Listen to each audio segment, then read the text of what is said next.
Hello all, morning బ్రేక్ఫాస్ట్లోకి healthy smoothie అయితే తీసుకున్నాను. దానికోసం ఫూల్ మకానాస్, ఓట్స్, అంజీర్, నట్స్ ఇలాగా ఒక హాఫ్ అన్ అవర్ నానపెట్టాను పొద్దున.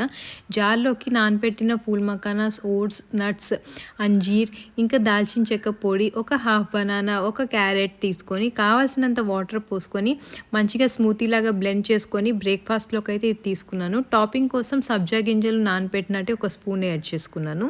లంచ్లోకి కీన్వా కిచిడి తీసుకున్నాను. 1 కప్ కీన్వా, 1 కప్ పెసరపప్పు, హాఫ్ అన్ అవర్ నానపెట్టాను. కీన్వా చేదుగా ఉంటుంది, దానికోసం దాన్ని 4-5 టైమ్స్ బాగా వాష్ చేసి తీసుకోవాలి. కుక్కర్లోకి ఇప్పుడు ఇవి తీసుకున్నాను, కీన్వా, పెసరపప్పు.